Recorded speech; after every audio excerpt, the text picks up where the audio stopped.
Assalamualaikum warahmatullahi wabarakatuh. Saya Eliza Putri Dianti dengan NIM 7111201017 bersama rekan saya yaitu Karini Ayu dengan NIM 7111201004. Di sini saya akan mewakili kelompok 14 akan mempresentasikan tentang memori. Pertama-tama, kita harus mengetahui definisi tentang memori itu sendiri. Secara etimologi, memori berasal dari bahasa Inggris, yaitu memori yang artinya penyimpanan. Secara sederhana, memori adalah kemampuan untuk menyimpan informasi sehingga dapat digunakan lagi di masa yang akan datang.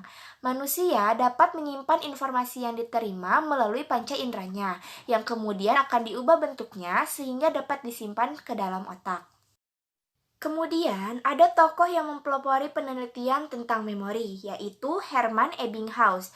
Hermann Ebbinghaus ini melakukan penelitiannya dengan menggunakan kata-kata non-syllables atau kata-kata yang tidak berarti. Menurut Hermann Ebbinghaus, memori adalah bagian dari struktur manusia. Lalu, kita juga harus mengetahui jenis-jenis dari memori. Yang pertama ada memori sensoris. Memori sensoris ini merupakan proses penyimpanan memori melalui jalur saraf-saraf sensoris yang berlangsung dalam waktu yang amat pendek. Biasanya, kerangka waktu mengingatnya itu hanya sepersekian detik hingga beberapa detik saja. Kemudian yang kedua ada memori jangka pendek. Memori jangka pendek merupakan suatu proses penyimpanan memori sementara.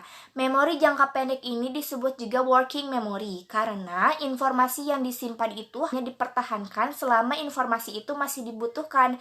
Biasanya kerangka waktu mengingatnya hanya 30 detik. Dan yang ketiga ada memori jangka panjang. Memori jangka panjang ini merupakan proses penyimpanan informasi yang relatif permanen. Biasanya kerangka waktu mengingatnya itu hingga seumur hidup. Lantas bagaimana proses memori itu terjadi? Yang pertama, kita akan memasuki tahap encoding atau tahap pengkodean. Proses ini merupakan proses pengkodean atau penyajian informasi ke dalam memori. Proses ini ada yang bersifat otomatis dan ada yang bersifat membutuhkan usaha untuk dikodekan. Misalnya seperti mendengarkan kuliah, seperti mendengarkan musik. Setelah itu, kita akan memasuki tahap storage atau tahap penyimpanan. Proses ini merupakan proses penyimpanan informasi, mencakup bagaimana informasi itu disimpan dari waktu ke waktu dan bagaimana ia direpresentasikan ke dalam memori. Dan kemudian akan memasuki tahap retrieval atau tahap pengambilan. Proses ini merupakan proses memori yang terjadi ketika informasi yang disimpan dalam memori keluar dari penyimpanan untuk digunakan. Nah, di sini juga saya akan menjelaskan tentang teori memori. Apa saja sih teori memori itu? Yang pertama ada teori motivated forgetting. Menurut teori ini, seseorang akan cenderung berusaha melupakan hal-hal yang menyakitkan. Hal-hal yang tidak menyenangkan atau menyakitkan ini akan cenderung ditekan atau tidak diperbolehkan muncul dalam kesadaran. Teori ini didasarkan atas teori psikoanalisis yang dipelopori oleh Sigmund Freud. Dari penjelasan tersebut, dapat kita ketahui bahwa teori ini juga berpendapat bahwa informasi yang sudah disimpan masih selalu ada. Lalu yang kedua ada teori retrieval failure. Pada hakikatnya teori ini sependapat dengan teori interferensi yang menyatakan bahwa informasi yang sudah disimpan dalam memori jangka panjang akan selalu ada.